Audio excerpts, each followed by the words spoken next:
मानुष तन में तू आया है कि पूर्ण भाग ल्याया है।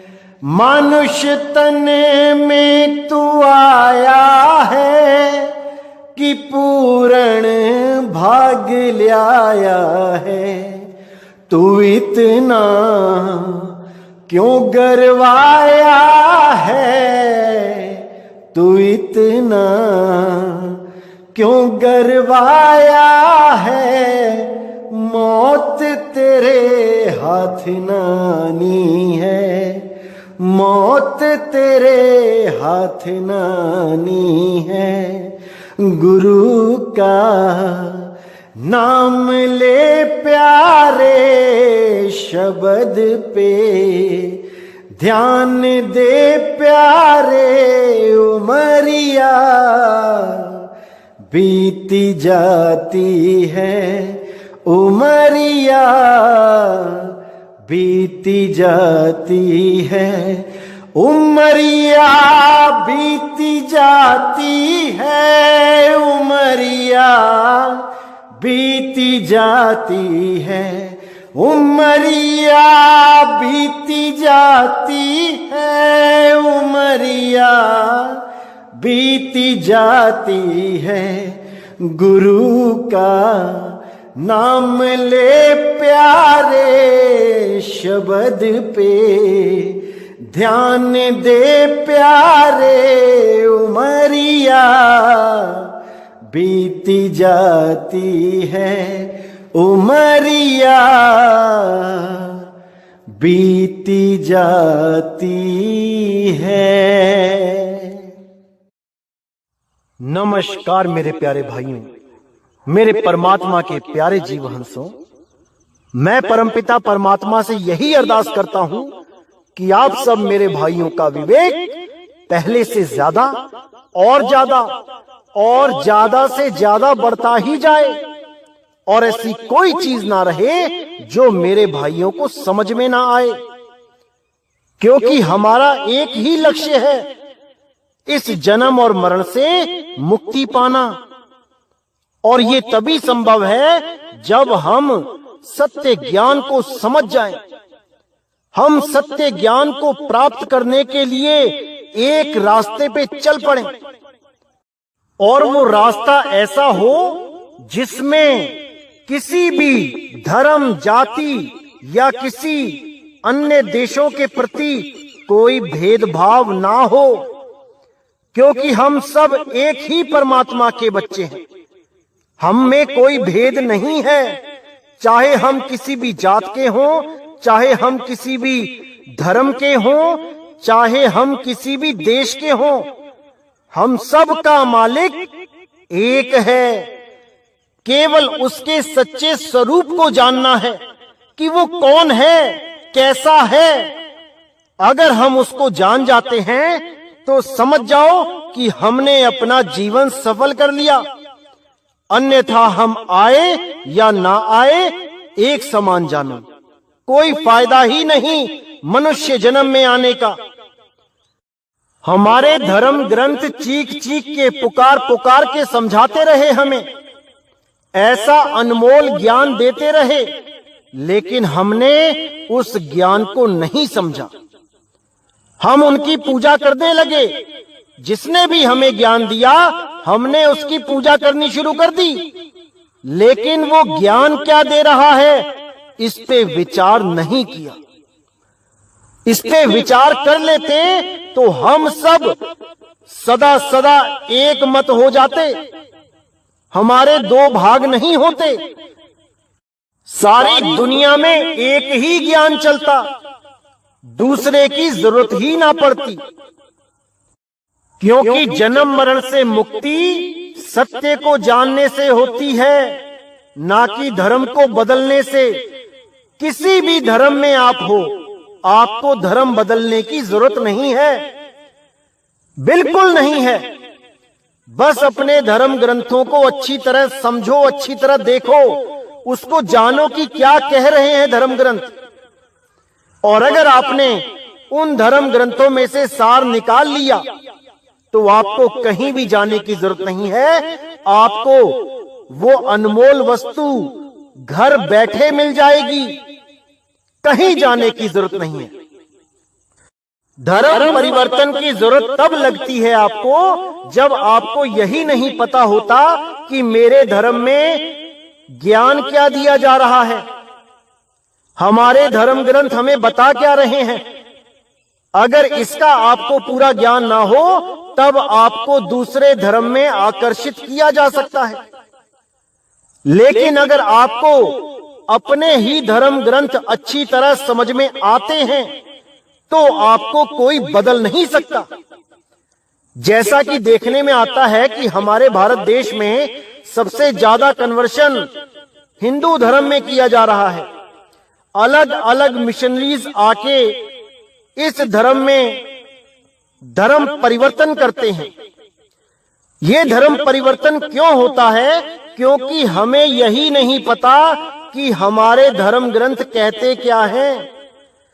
अगर हमने अपने धर्म ग्रंथों को सही से जान लिया तो हमें किसी भी धर्म में जाने की जरूरत नहीं है, अपने धर्म को बदलने की जरूरत नहीं है। परमात्मा किसी धर्म के बंधन में नहीं आता कि अगर आप धर्म बदल लोगे तो परमात्मा आपको मिलेगा। आपके धर्म में परमात्मा नहीं मिल सकता। यही अज्ञान है, यही अज्ञान है।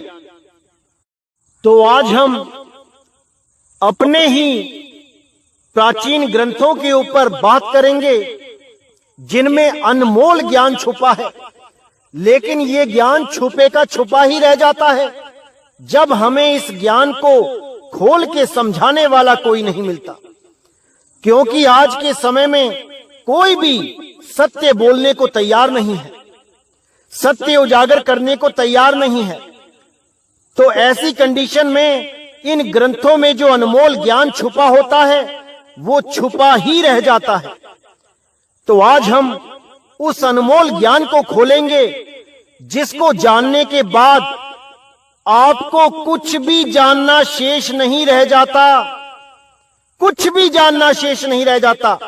केवल एक चीज शेष रह जाती है। वो क्या रह जाती है उसके बारे में भी बात करेंगे। पहले उस अनमोल ज्ञान को समझ लेते हैं कि ऐसा कौन सा ज्ञान है जिसको प्राप्त कर लेने से आगे कुछ भी जानना, यानी कि थ्योरी पार्ट में कुछ भी जानना शेष नहीं रह जाता। उसके बाद केवल प्रैक्टिकल रहता है। तो आज उस थ्योरी को अच्छी तरह क्लियर करेंगे जिसको समझने के बाद आपको हर चीज बिल्कुल साफ समझ में आने लग जाएगी और आप सपने में भी धर्म परिवर्तन के बारे में नहीं सोचोगे।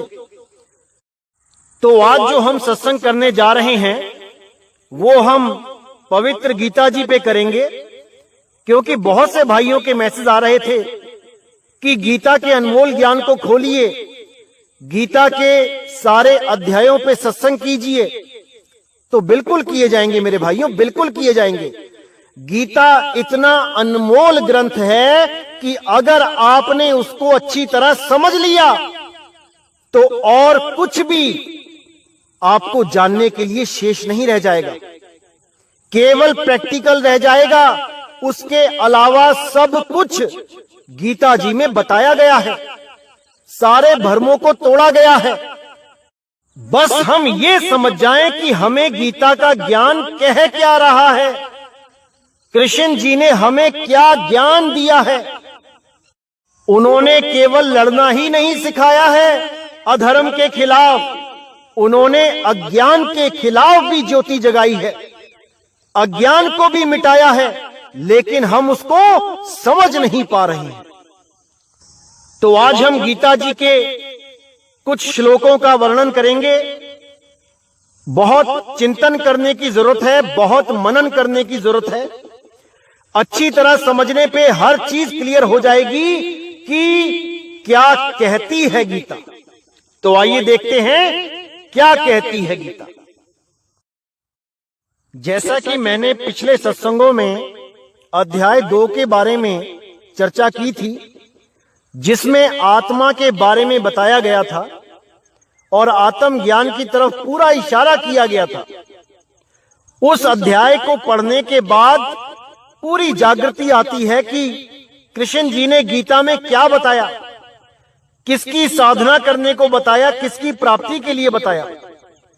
उस आत्मा के लिए जो निर्लेप है, निर्विकार है, जो कभी जन्मती और मरती नहीं है, उस आत्मा को प्राप्त करने के लिए पूरा अध्याय दूसरा बोला गया।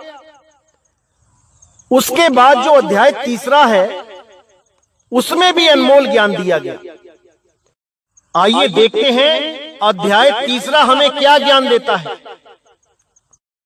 तो जब हम अध्याय तीसरे का पहला श्लोक देखते हैं तो उसमें क्या बताया गया है कि अर्जुन कहते हैं कृष्ण जी को कि हे जनार्दन, यदि आपको कर्म की अपेक्षा ज्ञान श्रेष्ठ मान्य है तो फिर हे केशव मुझे भयंकर कर्म में क्यों लगाते हो। कहने का मतलब कि जब दूसरा अध्याय सुना चुके थे कृष्ण जी अर्जुन को और आत्म ज्ञान के बारे में बता चुके थे, लेकिन एक राजा होने के कारण, यानी कि ज्ञानी पुरुष ना होने के कारण, जब अर्जुन उस आत्म ज्ञान को समझ नहीं पाया, मोह रहित नहीं हो पाया, तब अध्याय तीसरा शुरू किया गया। क्योंकि अगर अर्जुन को आत्म ज्ञान हो जाता दूसरे अध्याय में तो अध्याय वहीं खत्म हो जाते और वो धनुष बाण उठा के लड़ने लग जाता। लेकिन उसका मोह भंग नहीं हो पाया दूसरे अध्याय से। वो नहीं जान पाया कि आत्मा अजन्मा है, आत्मा कभी जन्म नहीं लेता, कभी मरता नहीं है। ये शरीर तो एक दिन सबके खत्म हो जाने हैं, चाहे आप किसी को मारो चाहे ना मारो, लेकिन आत्मा सदा अटल अविनाशी है। तो ये ज्ञान जब अर्जुन को नहीं समझ में आया तो आगे तीसरा अध्याय शुरू करना पड़ा। और जब तीसरा अध्याय शुरू किया गया तो अर्जुन ने सीधे प्रश्न रखा कि हे जनार्दन, अगर आप मुझे ज्ञान ही समझाना चाहते हो, ज्ञानी बनाना चाहते हो, आत्म ज्ञानी बनाना चाहते हो, तो इस भयंकर कर्म में क्यों लगाते हो, यानी युद्ध क्यों करवाते हो। यानी जब मुझे इतना ऊंचे लेवल का ज्ञान दे ही दिया है तो मुझे युद्ध में क्यों लगाया जा रहा है। क्यों मैं अपने सगे संबंधियों की हत्या करूं, क्यों ना मैं केवल परमात्मा में लीन हो जाऊं, केवल ध्यान करूं, केवल आत्मा को प्राप्त करूं, केवल आत्म ज्ञान में स्थित रहूं। देखने से तो सवाल बिल्कुल जायज लगता है कि जब हमें आप योग सिखा रहे हो, हमें परमात्मा से मिलना सिखा रहे हो, बता रहे हो आत्म ज्ञान के बारे में, तो हमें इतने कर्मों में क्यों उलझना है। देखने में तो बिल्कुल सही सवाल लगता है, लेकिन असल में इसके पीछे जो राज है वो ये है कि अगर हर आदमी यही सोचने लग जाए कि हमने तो केवल भक्ति करनी है, हमने कोई कर्म नहीं करना है, हमने धर्म के लिए भी युद्ध नहीं करना है, तो मेरे भाई जो फौजी बॉर्डर पे खड़े हैं, जो मेरे फौजी भाई इंडियन आर्मी के खड़े हैं, और अगर वो परमात्मा को प्राप्त करना चाहें फिर तो वो बंदूकें नीची करके भक्ति करें केवल बैठ के बॉर्डर पे, और दुश्मन उनके सिर पे चढ़ जाए। ऐसा बिल्कुल नहीं है कि अगर आप योगी हो गए हो तो आप सारे कर्म त्याग दो। ऐसा बिल्कुल नहीं करना है। आप अपने कर्म करते चलो, जो आपका कर्तव्य है उसको निभाते चलो, लेकिन सत्य में अपनी आस्था लगाए रहो, सत्य में अपनी सूरत को लगाए रहो। अगर आपको बॉर्डर पे गोली भी लग जाती है और आपको सत्य पता है कि सत्य क्या है, तो आप उसी पल अपनी सूरत को सत्य में लगा लो और इस देह को एक कपड़े की तरह त्याग दो। आपकी 100% मुक्ति हो जाएगी अगर आप सत्य को सही से समझ गए हो तो। लेकिन अगर आपकी श्रद्धा किसी भी शरीर में है, किसी भी शरीर में है, चाहे वो किसी गुरु का शरीर है, चाहे वो किसी का भी शरीर है, अगर वो कबीर साहब का भी शरीर है जैसा आप फोटो में देखते हो, और अगर आप उसमें भी अपनी श्रद्धा लगाते हो, उस सूरत को लगाते हो, तो भी आप मुक्त नहीं हो सकते, क्योंकि परमात्मा शरीर नहीं है, परमात्मा देह नहीं है, वो विदेही है, वो आत्म स्वरूपी है। उसको समझना पड़ेगा। तो जब आप दूसरा श्लोक देखेंगे तो उसमें साफ लिखा है कि आप मिले हुए से वचनों से मेरी बुद्धि को मानो मोहित कर रहे हैं, इसलिए उस एक बात को निश्चित करके कहिए जिससे मैं कल्याण को प्राप्त हो जाऊं। मतलब एक तरफ तो आप ज्ञान की बात बता रहे हो और एक तरफ युद्ध को भी कह रहे हो कि युद्ध भी जरूरी है। इस बात को यानी मिली हुई सी बात को मैं समझ नहीं पा रहा हूं। मुझे एक बात कहो जिससे मेरा कल्याण हो।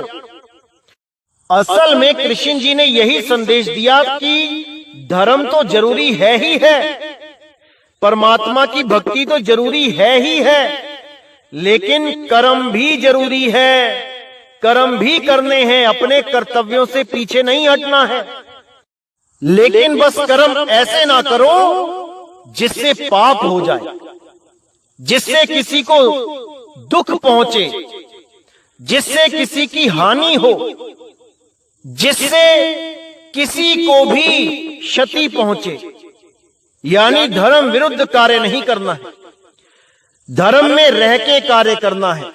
ऐसे कार्य करने हैं जिसकी गवाही स्वयं आपकी आत्मा दे। किसी को भी फालतू परेशान नहीं करना है, क्योंकि हर घट में वो परमात्मा विराजमान है। और आप अगर किसी को परेशान करते हो, किसी को तंग करते हो, तो समझ लो कि आपने परमात्मा को तंग करना शुरू कर दिया है। अब आपको इसका फल भोगना पड़ेगा। अगर आपने किसी का भी बुरा किया तो आपका बुरा 100% होगा। इसलिए हमने सबसे प्रेम करना है। किसी भी धर्म का आदमी हमारा दुश्मन नहीं है, बस वो भी धार्मिक गतिविधियों में लगा होना चाहिए। अगर वो हमारे देश के लिए खतरा है तो हमें भी अपनी रक्षा करने का पूरा हक है। हम उसके खिलाफ नहीं हैं, लेकिन वो भी हमारे खिलाफ नहीं होना चाहिए। अगर वो हमारे देश पे खतरा है तो हमें मजबूरन अपने कर्तव्य को पूरा करना पड़ेगा। लेकिन कोई भी एक्शन लेने से पहले हमें सबसे पहले प्रेम से बात करनी चाहिए। एक बार प्रेम से जरूर समझाना चाहिए कि भाई ये आप गलत कर रहे हो, आपकी इस एक्टिविटी से हमारे देश के लिए खतरा है। हम बिल्कुल नहीं चाहते कि हमारी वजह से आपके देश में रहने वाले किसी भी जीव का नाश हो, किसी को भी मृत्यु प्राप्त हो। हम बिल्कुल नहीं चाहते। लेकिन अगर आपने हमारे देश पे आंख उठाई तो भाई मजबूरी में हमें भी आत्मरक्षा करनी पड़ेगी, और उसके लिए हमें हथियार भी उठाना पड़ सकता है। इसमें कोई बुराई नहीं है, क्योंकि बहुत से फौजी भाई ऐसे हैं जो भक्ति कर रहे हैं, जो परमात्मा को दिन रात याद कर रहे हैं, लेकिन हाथों में बंदूक भी है। दूर क्यों जाएं? हमारे कई संत महात्मा भी ऐसे हैं जिन्होंने धर्म की रक्षा के लिए शस्त्र उठाए, जिन्होंने जीवों की रक्षा के लिए बंद कटाए, अपनी गर्दनें तक दे दी और युद्ध भी लड़े। तो कोई कमी नहीं है उदाहरणों में कि धर्म के साथ कर्म भी जरूरी है, बहुत जरूरी है। तो श्लोक 3 में अर्जुन के सवालों का जवाब देते हुए कृष्ण जी समझाते हैं कि हे अर्जुन, ज्ञान योग और कर्म योग दोनों ही जरूरी हैं। बस तुम्हें सही ज्ञान प्राप्त होना चाहिए, तुम्हें तरीका पता होना चाहिए कि ज्ञान कैसे करना है और कर्म कैसे करना है, जिससे कि आप ज्ञानी होके कर्म बंधनों से स्वयं ही मुक्त हो जाओ। तो अध्याय 3 में चौथे श्लोक में क्या बोला गया कि हे अर्जुन, मनुष्य ना तो कर्मों का आरंभ किए बिना निष्कर्मता को यानी योग निष्ठा को प्राप्त होता है और ना कर्मों के केवल त्याग मात्र से सिद्धि यानी सांख्य निष्ठा को ही प्राप्त होता है। यानी कि निष्कर्मता का मतलब क्या है कि जिस अवस्था को प्राप्त हुए पुरुष के कर्म अकर्म हो जाते हैं, अर्थात फल उत्पन्न नहीं कर सकते, उस अवस्था का नाम निष्कर्मता है। यानी आप जो कुछ भी करते हो उसका फल आपको नहीं चाहिए, यानी जो कुछ भी आप करते हो वो परमात्मा को अर्पण कर देते हो। उसके फल का भी आपको लालच नहीं होता कि मैंने ये कर्म किया है तो मुझे इसका फल चाहिए।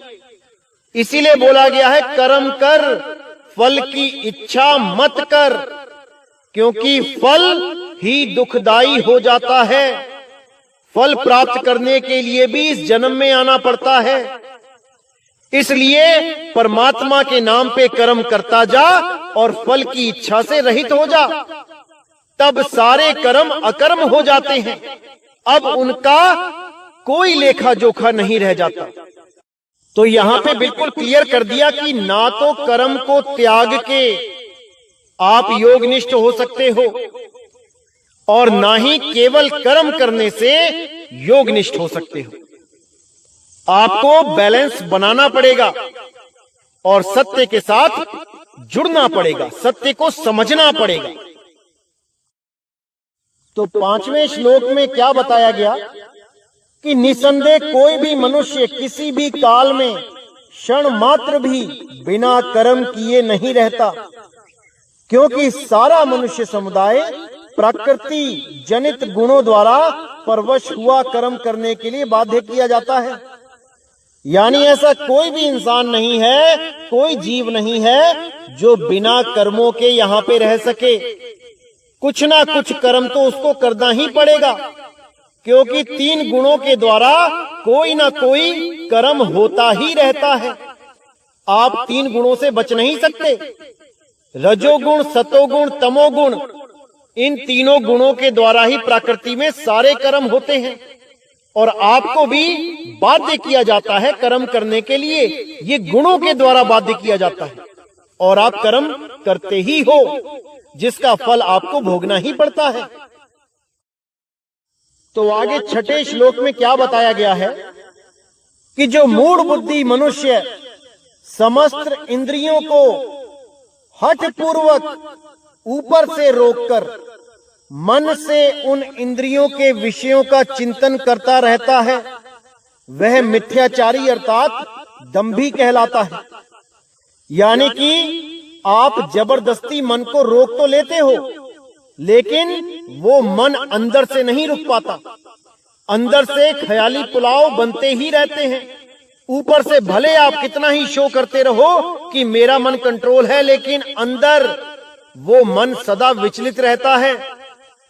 वो विचलित मन कब शांत होता है? जब आपको सत्य का ज्ञान समझ में आ जाए, जब आपको सत्य का बोध हो जाए और आप सत्य को प्राप्त करने के लिए अग्रसर हो जाओ, उस रास्ते पे चलना शुरू कर दो, तब ये मन धीरे धीरे धीरे कंट्रोल में आना शुरू हो जाता है।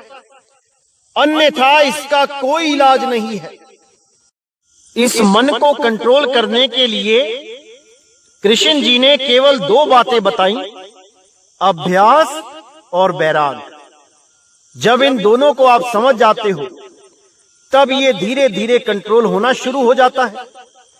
अभ्यास का मतलब है कि बार बार कुछ करना। क्या करना? उस सत्य को याद करना, उस परमात्मा के सत्य स्वरूप को याद करना, जिसको स्मरण करना बोला गया है, पंजाबी में सिमरन करना बोला गया है, उसी को अभ्यास बोला गया है। करत करत अभ्यास ते, करत करत अभ्यास से जड़ मत होत सुजान, ज्यों रसरी आवत जात ते सिल पे पड़े निशान। जब आप बार बार उस परमात्मा को याद करना शुरू करते हो, तो उसके ही गुण आप में आने शुरू हो जाते हैं और धीरे धीरे धीरे धीरे आप उस अवस्था को प्राप्त करने लग जाते हो। और कोई तरीका ही नहीं है मुक्ति प्राप्त करने का। किसी पूजा पाठ से, किसी आरती से, किसी तीर्थ व्रत से मुक्ति नहीं हो सकती। ये केवल पुण्य कर्म हैं। इनके द्वारा आपको दोबारा इंसानी शरीर मिल सकता है, पर मुक्ति नहीं हो सकती। मुक्ति के बारे में क्या बोला गया है वो हम इसी अध्याय में क्लियर करेंगे। आखिर क्या कहना चाहते थे कृष्ण जी हमें, और हम क्या समझ के क्या करते रहे। तो आइए देखते हैं अगला श्लोक क्या कहता है। तो 7वें श्लोक में क्या बताया गया, किंतु हे अर्जुन, जो पुरुष मन से इंद्रियों को वश में करके अनासक्त हुआ समस्त इंद्रियों द्वारा कर्म योग का आचरण करता है वही श्रेष्ठ है। यानी कि पूरे मन से इंद्रियों को वश में करके अनासक्त होना है, यानी कर्म को करना है, फल की इच्छा नहीं करनी है, उस कर्म में आसक्ति नहीं रखनी है। ऐसी अवस्था में रहकर कर्म करने वाला मनुष्य ही श्रेष्ठ है। तो 8वें श्लोक में क्या बताया गया कि हे अर्जुन, तू शास्त्र विहित कर्तव्य कर्म कर, क्योंकि कर्म ना करने की अपेक्षा कर्म करना श्रेष्ठ है, तथा कर्म ना करने से तेरा शरीर निर्वाह भी नहीं सिद्ध होगा। यानी कि कर्म को त्यागने से अच्छा है कि आप शास्त्रों के अनुकूल कार्य करो, जिससे आपके पुण्य बढ़े और आपको दोबारा इंसान जन्म प्राप्त हो सके। क्योंकि कर्म नहीं करोगे तो आपका निर्वाह भी नहीं होगा। इस दुनिया में रहने के लिए, खाने पीने के लिए कर्म करना ही पड़ेगा। लेकिन जो भी कर्म करो, धर्म से विरुद्ध मत करो, शास्त्र विरुद्ध मत करो, किसी को हानि मत पहुंचाओ, किसी को तकलीफ मत दो, किसी के साथ ठगी मत करो। सबको परमात्मा का रूप समझ के, सबको परमात्मा के बच्चे समझ के एक रस रहो सबके साथ, सबको एक दृष्टि से देखो। तो 9वें श्लोक में बिल्कुल क्लियर कर दिया कि यज्ञ के निमित्त किए जाने वाले कर्मों से अतिरिक्त दूसरे कर्मों में लगा हुआ ही यह मनुष्य समुदाय कर्मों से बंधता है। इसलिए हे अर्जुन, तू आसक्ति से रहित होकर उस यज्ञ के निमित्त ही भली भांति कर्तव्य कर्म कर। अब यहाँ पर यज्ञ के साथ जोड़ा जा रहा है कि कुछ नहीं करने से अच्छा है कि शास्त्रों के द्वारा जो बताया गया है वो कर, यज्ञ कर। यज्ञों के द्वारा तुम्हें पुण्य प्राप्त होगा, तुम्हें मनुष्य जन्म मिल सकता है। बड़े बड़े यज्ञ संपूर्ण किए जाते हैं पुण्यों को बढ़ाने के लिए।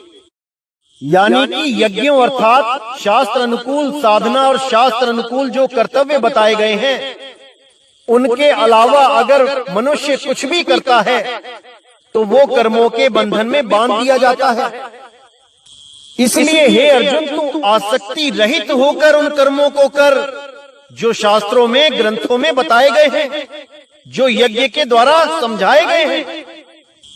ध्यान देना है भाइयों कि ये उनके लिए बोला जा रहा है जो कुछ भी नहीं जानते हैं सत्य के बारे में, जो आत्मा के बारे में कुछ नहीं जानते हैं। उनके लिए बोला जा रहा है कि कुछ ना कुछ तो करते रहो, शास्त्र अनुकूल साधना ही करते रहो, यज्ञ करते रहो। इससे तुम्हारे पुण्य बढ़ेंगे और तुम्हें बार बार मनुष्य जन्म की प्राप्ति हो सकती है।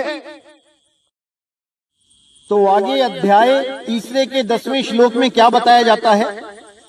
प्रजापिता ब्रह्मा ने कल्प के आदि में यज्ञ सहित प्रजाओं को रचकर उनसे कहा कि तुम लोग इस यज्ञ द्वारा वृद्धि को प्राप्त हो जाओ, और यह यज्ञ तुम लोगों को इच्छित भोग प्रदान करने वाला होगा। यानी कि सारी प्रजा को पैदा करके ये आदेश दिया गया कि यज्ञों के द्वारा वृद्धि को प्राप्त हो जाओ, यानी कि अपने आप का विस्तार करो, धार्मिक बनो, सत्यवादी बनो, और यह यज्ञ तुम लोगों को इच्छित भोग प्रदान करने वाला होगा। यानी यज्ञों के द्वारा आपकी इच्छाएं भी पूर्ति की जाएंगी, बहुत से फल मिलेंगे, जो भी आपको चाहिए हो। तो 11वें श्लोक में क्या बताया गया कि तुम लोग इस यज्ञ द्वारा देवताओं को उन्नत करो और वो देवता तुम लोगों को उन्नत करें। इस प्रकार निस्वार्थ भाव से एक दूसरे को उन्नत करते हुए तुम लोग परम कल्याण को प्राप्त हो जाओगे। यानी कि तुम जो यज्ञ करते हो वो देवताओं को समर्पण कर दो और देवता तुम्हारे इच्छित भोग जो हैं, जो तुम्हें चाहिए, जो तुम्हें फल चाहिए, वो फल प्रदान कर देंगे। ऐसा करने से दोनों का ही भला होगा। तो 12वें श्लोक में क्या बताया गया कि यज्ञ द्वारा बढ़ाए हुए देवता तुम लोगों को बिना मांगे ही इच्छित भोग निश्चय ही देते रहेंगे। इस प्रकार उन देवताओं द्वारा दिए हुए भोगों को जो पुरुष उनको बिना दिए स्वयं भोगता है वह चोर ही है। यानी कि जब आप यज्ञ करते हो तब देवता प्रसन्न होते हैं और वो आपको आपके इच्छित फल देते हैं। फल की प्राप्ति होने पर अगर आप उसको अकेले ही ग्रहण करते हो तो आपको चोर बोला गया है। मतलब कि जैसे आपको बहुत सा धन प्रदान कर दिया गया देवताओं के द्वारा और आपने वो धन केवल अपने ऊपर ही खर्च किया, तो ये बिल्कुल उचित नहीं होगा। आपको चाहिए कि आप उस धन के द्वारा धार्मिक कार्य भी करें, समाज में सेवा भी करें, गरीबों को मदद भी करें, क्योंकि ये आपको भी किसी के द्वारा प्राप्त हुआ है। उस धन में से कुछ ना कुछ अंश निकाल के आपको समाज में सेवा करनी ही चाहिए। जैसे कोई भाई गीता छपवाना चाहता है तो आपको योगदान करना चाहिए ताकि गीता को छपवा के लोगों में बांटें और उसमें जो अनमोल ज्ञान है वो लोगों तक पहुंचे। या कहीं पे भूखों के लिए कोई लंगर चल रहा है तो वहां पे आप योगदान दें। आपके द्वारा दिया गया योगदान किसी भूखे को अन्न देगा, उसको शांति देगा, तो वो आपके दिव्य कर्म गिने जाएंगे, यज्ञ के अनुसार किए गए कर्म गिने जाएंगे। तो ये बहुत जरूरी है। बाबा नानक ने भी अपने 20 रुपए, उस समय के 20 रुपए जो उनके पिताजी ने काम धंधा करने के लिए दिए थे, एक बार भी ना सोचते हुए उन्होंने सारे के सारे पैसे लंगर में लगा दिए, वहां पे सच्चा सौदा कर डाला। इसीलिए परमात्मा ने भी प्रसन्न होके उनको दर्शन दिए, उनको सत्य के साथ जोड़ा, क्योंकि जब हमारे भाव शुद्ध हो जाते हैं तब परमात्मा हमसे दूर नहीं रहता। तो श्लोक 13 में बिल्कुल क्लियर बोला गया है कि यज्ञ से बचे हुए अन्न को खाने वाले श्रेष्ठ पुरुष सब पापों से मुक्त हो जाते हैं। यानी कि जो धर्म कर्म करते हुए, दान देते हुए, समाज का कल्याण करते हुए, गरीबों की मदद करते हुए, बुजुर्गों की जो लाचार हैं, सड़कों पे भटक रहे हैं, जिनको उनकी औलादों ने ही छोड़ दिया है, उनकी मदद करते हुए, भूखों को अन्न खिला के जो बाद में बच जाता है, यानी यज्ञ से निवृत्त होके जो बाद में कुछ बच जाता है उसका ही भोग जो करता है वो सब तरह के पापों से मुक्त हो जाता है। और जो लोग केवल अपने लिए ही अन्न पकाते हैं, अपना शरीर पोषण करने के लिए, वो तो पाप को ही खाते हैं। यानी जो धर्म कर्म नहीं करते, केवल अपने बारे में ही सोचते हैं, वो किसी भी प्रकार पुण्य को प्राप्त नहीं कर पाते। तो श्लोक 14 और 15 में क्या बताया गया है कि संपूर्ण प्राणी अन्न से उत्पन्न होते हैं। अन्न की उत्पत्ति वृष्टि से होती है, वृष्टि यज्ञ से होती है और यज्ञ विहित कर्मों से उत्पन्न होने वाला है। यानी जितने भी प्राणी हैं वो अन्न से उत्पन्न होते हैं और अन्न बारिश से उत्पन्न होती है, बारिश यज्ञ से होती है, यज्ञ करने से वर्षा होती है। और यज्ञ विहित कर्मों से उत्पन्न होने वाला है। यानी यज्ञ की कामना तभी होती है जब आप शास्त्र अनुसार कर्म करना शुरू करते हो। तो यहाँ बोल दिया गया है, कर्म समुदाय को तू वेद से उत्पन्न और वेद को अविनाशी परमात्मा से उत्पन्न हुआ जान। इनसे सिद्ध होता है कि सर्वव्यापी परम अक्षर परमात्मा सदा ही यज्ञ में प्रतिष्ठित है।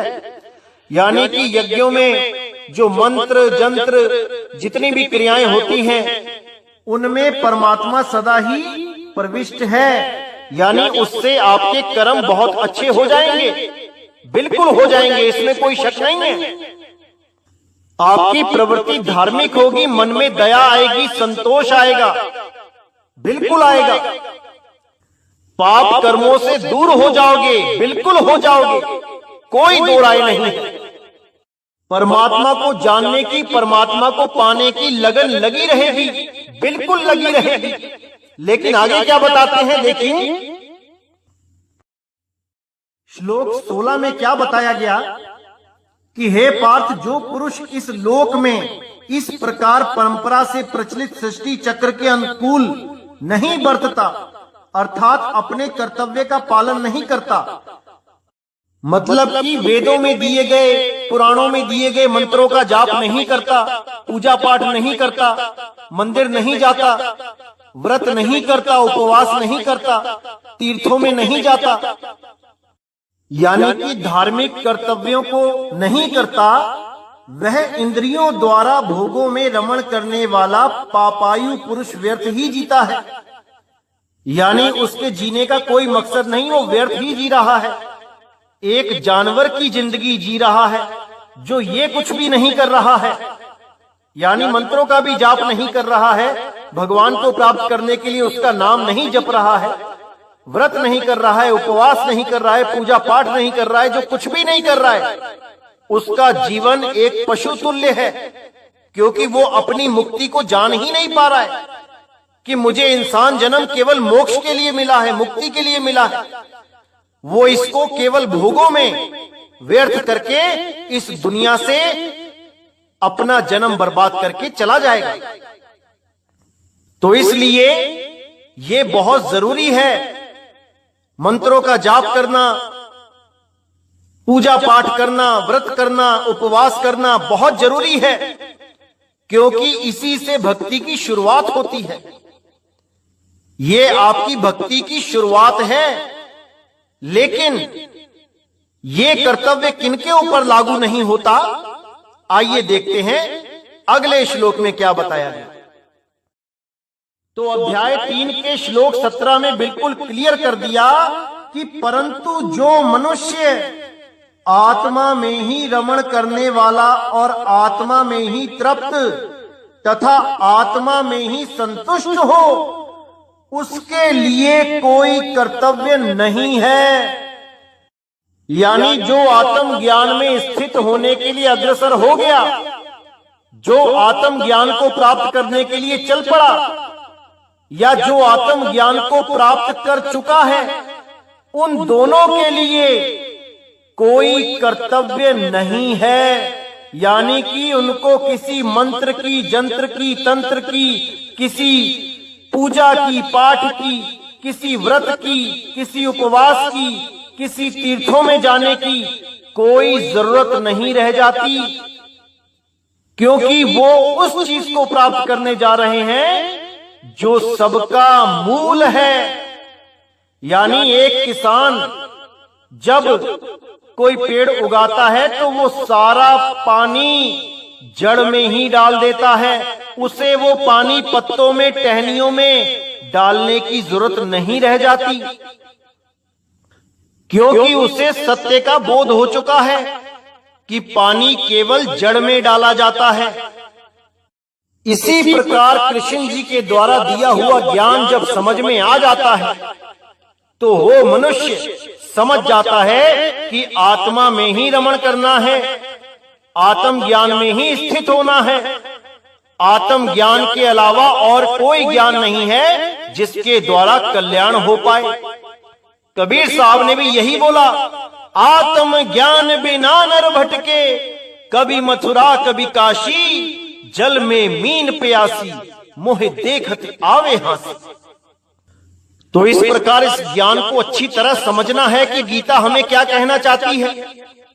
इसको समझे बिना हमारी तरक्की नहीं हो पाएगी, क्योंकि हमारे धर्म ग्रंथ हमें कहना तो कुछ और चाहते हैं, लेकिन हम समझ कुछ और जाते हैं।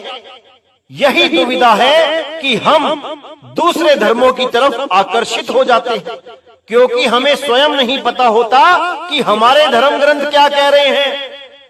यही सबसे बड़ा कारण है धर्म परिवर्तन का। हमें धर्म परिवर्तन की जरूरत नहीं है, हमें मन परिवर्तन की जरूरत है। हमें ज्ञान परिवर्तन की जरूरत है। जो ज्ञान हमें समाज के द्वारा दे दिया गया है, हमने उसमें निर्णय करना है कि हमारे धर्म ग्रंथ क्या बता रहे हैं और समाज में हमें क्या ज्ञान दिया जा रहा है। हमने निर्णय करके सत्य को ग्रहण कर लेना है, क्योंकि धर्म ग्रंथ झूठ नहीं बोल रहे। बस हमें समझाने वाला कोई नहीं मिल रहा है। अगर समझाने वाला मिल जाए तो हम अपने ही धर्म में रह के परमात्मा को प्राप्त कर सकते हैं, कहीं जाने की जरूरत नहीं।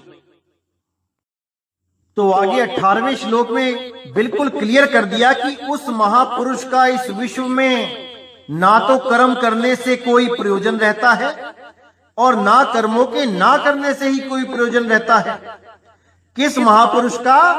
जो आत्म ज्ञान को प्राप्त कर चुका है या आत्म ज्ञान को प्राप्त करने के लिए तत्पर हो चुका है, जो कदम बढ़ा चुका है। वो दोनों ही महापुरुष की श्रेणी में गिने जाते हैं, क्योंकि वो सत्य को प्राप्त करने के लिए निकल पड़े हैं। तो साफ बोला गया है कि उस महापुरुष का इस विश्व में ना तो कर्म करने से कोई प्रयोजन रह जाता है और ना कर्मों के ना करने से कोई प्रयोजन रहता है। यानी कि वो कुछ करे तब भी ठीक है, ना करे तब भी ठीक है, उससे कोई फर्क नहीं पड़ता। तथा संपूर्ण प्राणियों में भी इसका किंचित मात्र भी स्वार्थ का संबंध नहीं रह जाता। यानी वो अब स्वार्थी नहीं रहता कि किसी से कोई लाभ लेने की कोशिश करे। सर्व समाज को, सब जीवों को एक दृष्टि से देखने लग जाता है, क्योंकि सब में उसको रमता राम दिखाई देने लग जाता है। परमात्मा किसी से दूर नहीं है भाई, बस उसको देखने वाली दृष्टि नहीं है हमारे पास। तो यहां पर बिल्कुल क्लियर कर दिया कि आत्म ज्ञान ही सर्वोच्च ज्ञान है, ना कि शरीरों की पूजा।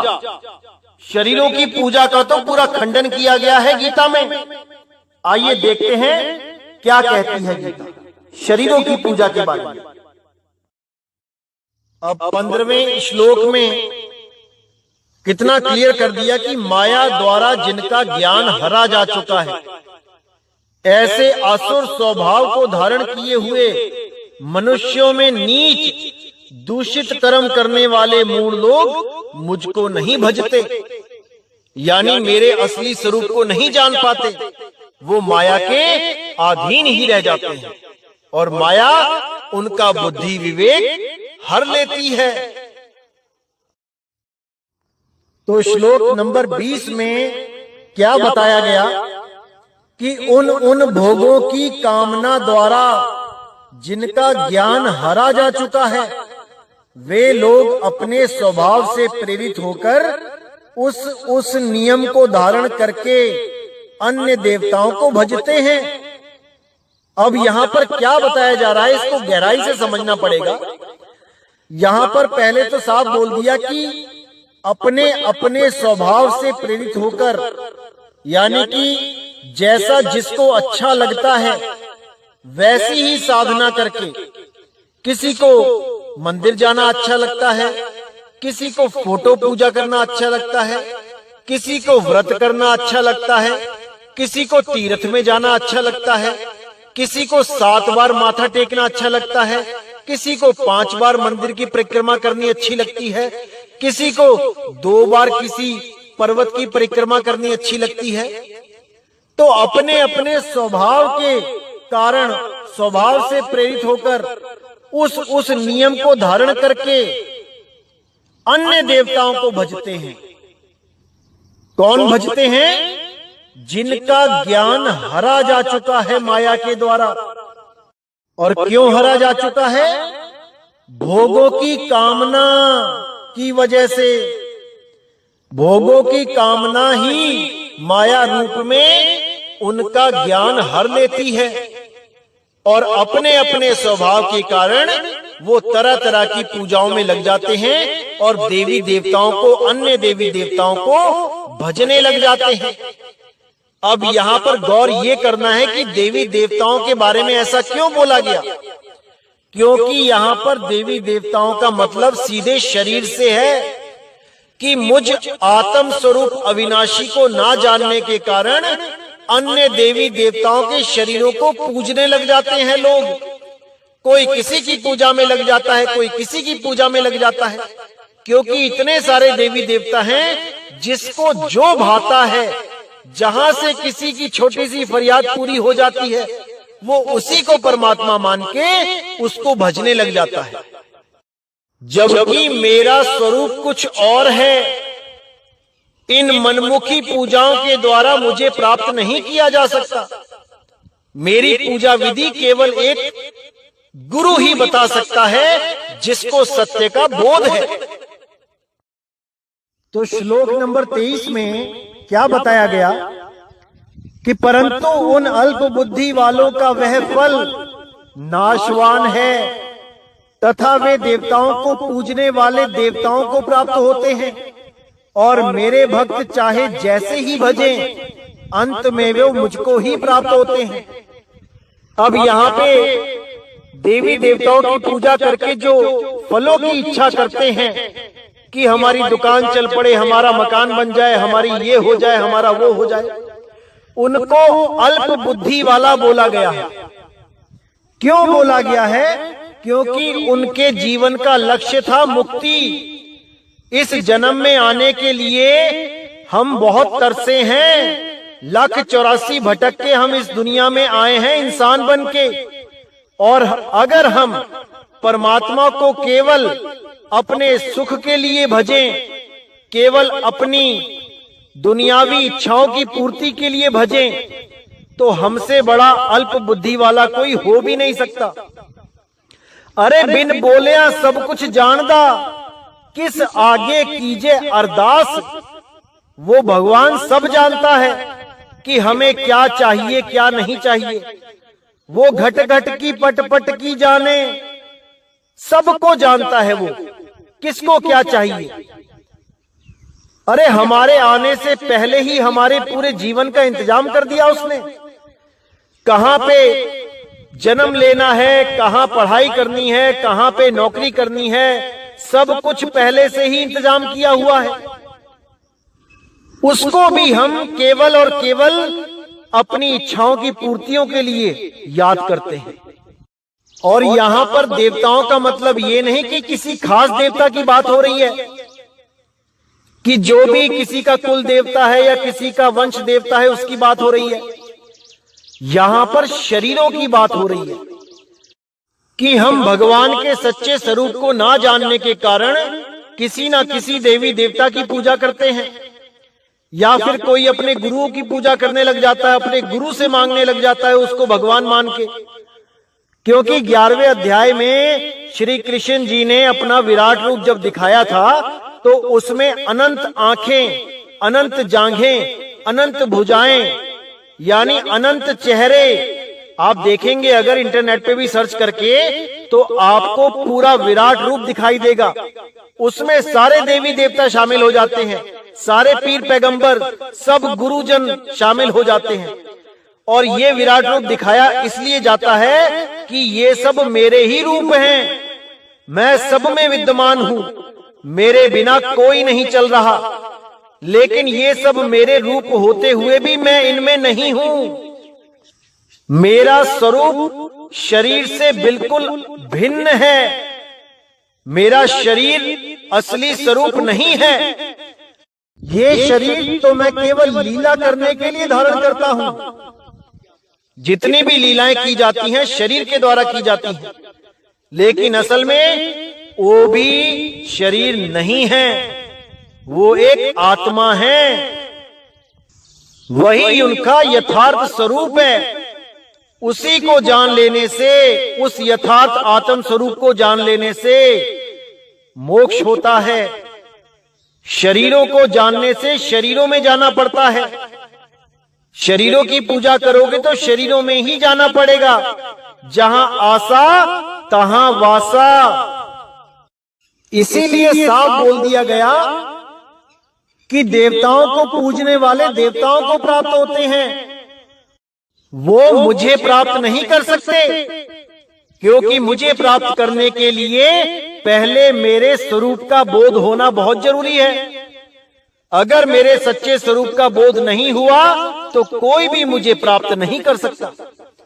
और जो मेरे स्वरूप को जानते हैं उनके लिए क्या बोला कि मेरे भक्त चाहे जैसे ही भजे अंत में वे मुझको ही प्राप्त होते हैं। कहने का मतलब कि मेरे भगत यानी कि जो मुझे जानते हैं, मेरे स्वरूप को जानते हैं, वो कैसे भी भजे, यानी वो चाहे तो लेट के भक्ति करे, वो चाहे बैठ के भक्ति करे, वो चाहे चलते फिरते भक्ति करे, वो चाहे दुनिया के सारे काम करते हुए मुझे याद करें, अपने आत्म स्वरूप में स्थिर रहें, वो मुझे ही प्राप्त होंगे। वो कहीं जा नहीं सकते।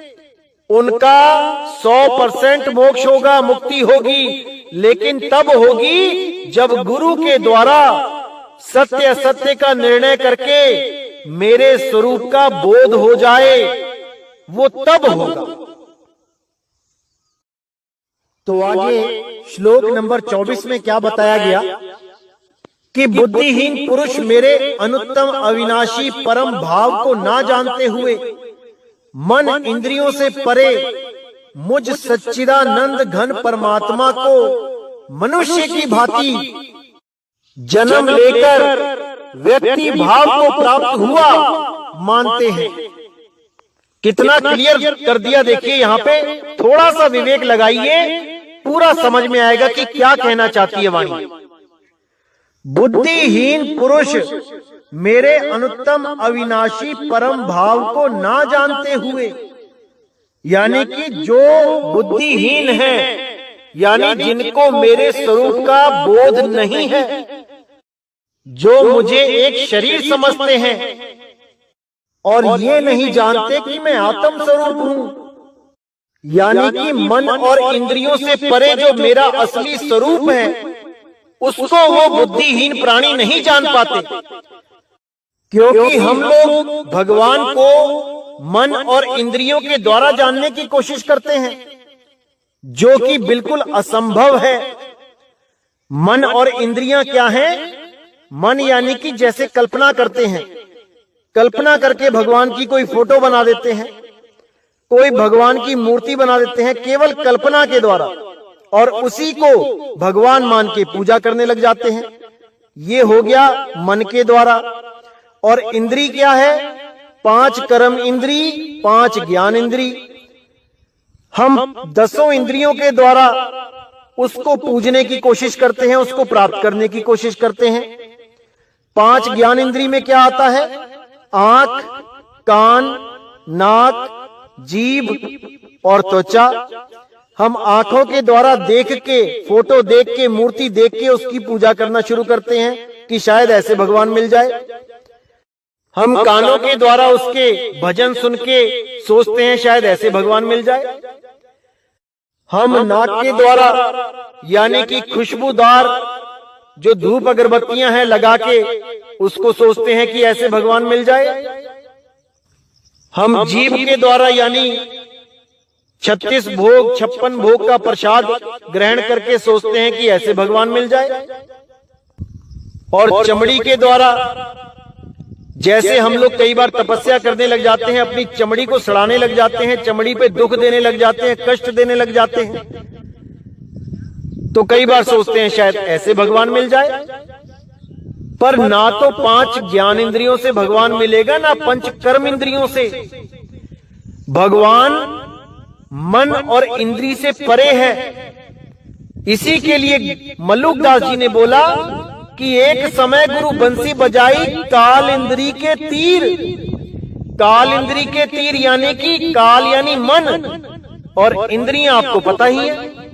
काल इंद्री और मन इंद्री एक ही बात है।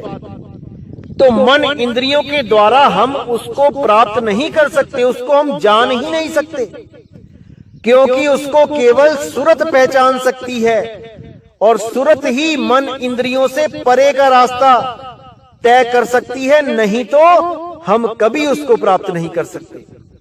उस आत्म स्वरूप को केवल और केवल सुरत प्राप्त कर सकती है। इसीलिए बोला गया, सुरत बांध स्थिर करो आठों पहर हुजूर।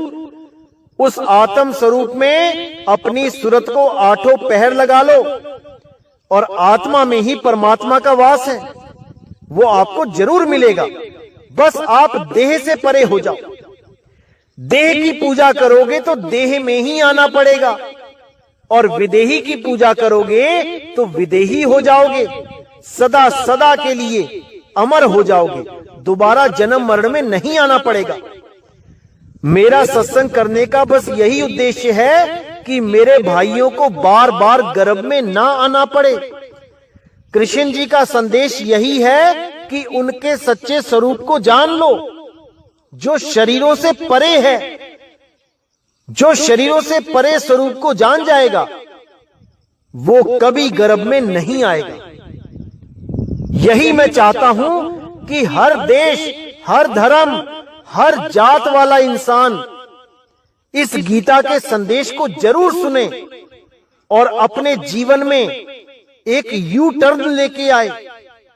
मैं जानता हूं कि हर आदमी, भारत देश में तो कम से कम बहुत से लोग हैं जो कृष्ण जी से बहुत प्रेम करते हैं, लेकिन उनके परम ज्ञान को नहीं जान पा रहे हैं, क्योंकि कोई बताने वाला नहीं मिल रहा है। तो मैं यही चाहता हूं कि घर घर में गीता का पाठ होना चाहिए, क्योंकि गीता का पाठ करने से, गीता के बारे में जानने से हमें आत्म स्वरूप के बारे में पता लगता है कि हम देह से भी कुछ अलग हैं। हम देह नहीं है भाई, हम आत्मा हैं। और जितने भी, जो भी आपको कोई जीवित दिखाई दे रहा है, उसका भी असली स्वरूप आत्मा ही है।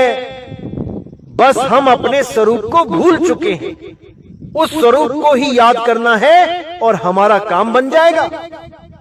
लेकिन उसके लिए केवल आपको एक आत्मज्ञानी गुरु की आवश्यकता है, जो आपको आत्म बोध करवा सके, जो आपको आत्म ज्ञान दे सके, जो बता सके कि आपने कैसे सूरत को अपनी आत्मा में लगाना है, उस अखंड नाद में, उस अखंड शब्द में लगाना है।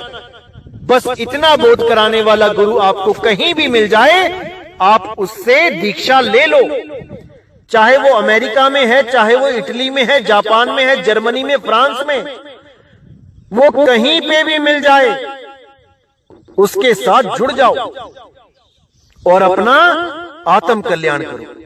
इस जीव को सदा सदा के लिए मुक्त कर लो। तो इसीलिए अध्याय 4 के 34वें श्लोक में गुरु की महिमा बताते हुए कृष्ण जी ने क्या उपदेश किया है कि उस ज्ञान को तू तत्वदर्शी ज्ञानियों के पास जाकर समझ, उनको भली भांति दंडवत प्रणाम करने से, उनकी सेवा करने से और कपट छोड़कर सरलता पूर्वक प्रश्न करने से वे परमात्म तत्व को भली भांति जानने वाले ज्ञानी महात्मा तुझे उस तत्व ज्ञान का उपदेश करेंगे। यानी कि जब तक तुम गुरु के पास नहीं गए, जो गुरु आत्मा परमात्मा का भेद जानता है, तब तक तुम केवल भगवान को एक शरीर मानकर ही पूज सकते हो, इससे ज्यादा कुछ नहीं कर सकते। उनके नाम की आरतियां गाओगे, उनके नाम के दिए जलाओगे, उनके नाम पे हवन कराओगे, लेकिन परमात्म तत्व, उनका यथार्थ स्वरूप वो नहीं जान पाओगे। और जब तक यथार्थ स्वरूप नहीं जाना, माया के चक्कर में उलझे रहोगे। माया पार नहीं लगने देगी। माया से पार केवल वही हो सकता है जो यथार्थ स्वरूप को जान जाता है, और वो यथार्थ स्वरूप केवल गुरु ही बता सकता है। लेकिन केवल वो गुरु जो सच में उस आत्म ज्ञान को, उस यथार्थ स्वरूप को जानता है। जो गुरु खुद ही भगवान को एक शरीर रूप में पूज रहा है, वो तुम्हें भी ज्ञान नहीं करवा पाएगा, क्योंकि उसने खुद नहीं जाना उस अविनाशी परम तत्व को, वो तुम्हें भी नहीं बता पाएगा। लेकिन अगर किस्मत से तुम्हें वो गुरु मिल गया तो मेरे भाई समझो कि फिर तुम्हारा कल्याण होना निश्चित है, क्योंकि 35वें श्लोक में क्लियर कर दिया है कि जिसको जानकर, यानी उस परमात्म स्वरूप को जानकर फिर तो इस प्रकार मोह को नहीं प्राप्त होगा, यानी दोबारा तुम मोह को यानी माया में नहीं उलझोगे। अब तुम्हें परमात्म तत्व का पूर्ण बोध हो जाएगा और तुम दोबारा भगवान को एक शरीर मानने की गलती नहीं करोगे। वो देह नहीं है भाई, वो विदेह है, वो आत्म स्वरूप है। आप भी एक आत्म स्वरूप ही हो, लेकिन अज्ञानता के कारण अपने आप को शरीर मान बैठे हो। यही अज्ञान को खत्म करने के लिए गीता का उपदेश किया गया था रण क्षेत्र में कि हे अर्जुन, ये जितने भी तुम्हें दिखाई दे रहे हैं ये शरीर नहीं है, ये आत्मा ही है। ऐसा कोई समय नहीं था जब ये राजा महाराजा नहीं थे, और ऐसा कोई समय नहीं होगा जब ये लोग नहीं होंगे। यानी केवल इनके शरीर को खत्म करने से इसका मतलब ये नहीं कि आपने इसको खत्म कर दिया। ये अविनाशी हैं, बस ये अपने आप को पहचान नहीं पा रहे। इनके शरीरों को तो पहले ही खत्म किया जा चुका है मेरे द्वारा। तुम तो केवल अपना कर्तव्य निभाओ। ये पहले ही मेरे द्वारा मारे जा चुके हैं, तुम बिल्कुल फिक्र मत करो। केवल इनका शरीर मरेगा, आत्मा सदा सदा अमर है, सदा सदा अमर है। इसी तो मेरे भाइयों, इस गीता के अनमोल ज्ञान को अच्छी तरह समझना है। बहुत सटीक ज्ञान है, बहुत ही पवित्र ज्ञान है। इसको अच्छी तरह समझना है। इसको समझने मात्र से हमारे सारे भ्रम टूट जाते हैं। अब हमें केवल एक गुरु की जरूरत रह जाती है कि हम गुरु धारण करें। और अगर हमें कहीं भी आत्मज्ञानी गुरु मिल जाता है तो हमें निसंकोच होके उस गुरु को धारण कर लेना चाहिए, चाहे वो कहीं पे भी हो, किसी भी जात का हो, किसी भी मजहब का हो, कैसा भी हो, लेकिन उसको आत्म ज्ञान होना चाहिए। इससे कोई फर्क नहीं पड़ता कि वो किस धर्म का है, किस जात का है, किस मजहब का है, उसके पास आत्म ज्ञान होना चाहिए। अगर आत्म ज्ञान है तो आपको बिल्कुल नहीं सोचना चाहिए और उस गुरु के साथ जुड़ जाना चाहिए। लेकिन अगर वो केवल कहानी किस्से सुनाने वाले और मंत्र देने वाले गुरु हैं तो आपको एक बार जरूर सोचना चाहिए, क्योंकि यहां पर आत्मज्ञानी उस निहित तत्व का ज्ञान कराने वाले गुरु की बात की जा रही है। बस इस पे विचार करना है। और आपको बताना चाहूंगा मेरे भाइयों की एक मैसेज आया था मुझे किसी भगत भाई का। उसने मुझसे सवाल पूछा था। वो सवाल मेरा एक सत्संग सुन के उसके दिमाग में आया था, जो मैंने वहां पे गुरुओं के बारे में बताया था कि कौन सा गुरु कैसी चाल पकड़ाता है, चींटी की चाल, मकड़ी की चाल, मछली की चाल और विहंगम चाल। उसमें जो मकड़ी की चाल वाले जो गुरु थे, जो 5 नाम देते हैं, उनका मैंने जिक्र किया था कि जो हमारी सूरत रूपी नारी को 5 नाम यानी 5 पुरुषों के द्वारा जोड़ देते हैं, वो कभी पतिव्रता नहीं हो सकती।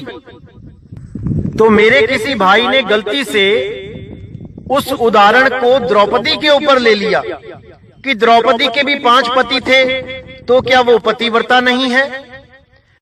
भाई द्रौपदी पतिव्रता है, उसके पीछे क्या कारण है?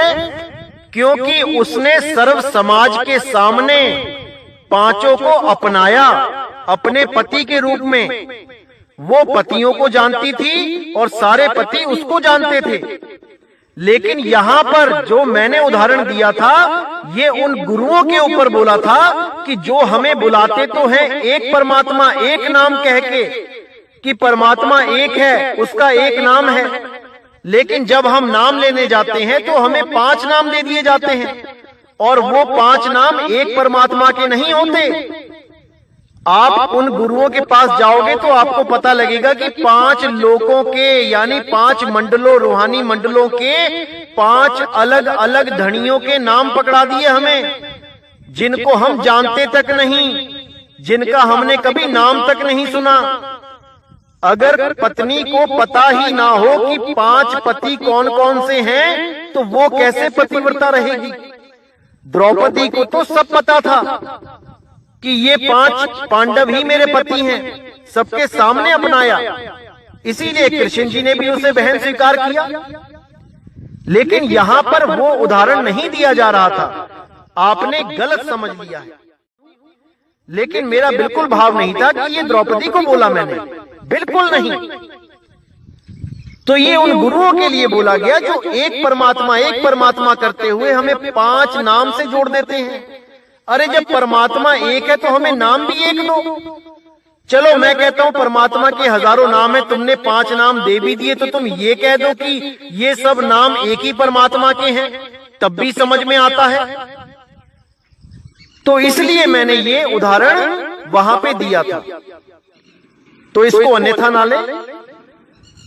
तो मेरे भाइयों, आज का सत्संग मैं यहीं समाप्त करूंगा और परमात्मा से यही अरदास करूंगा कि आपको हर चीज समझ में आने लग जाए, हर ग्रंथ की गहराइयां जो उसमें वाणियों में गुप्त भेद छुपे हैं वो आपको समझ में आने लग जाए, ताकि आपके जीव का कल्याण हो, आपका जन्म मरण सदा के लिए खत्म हो जाए।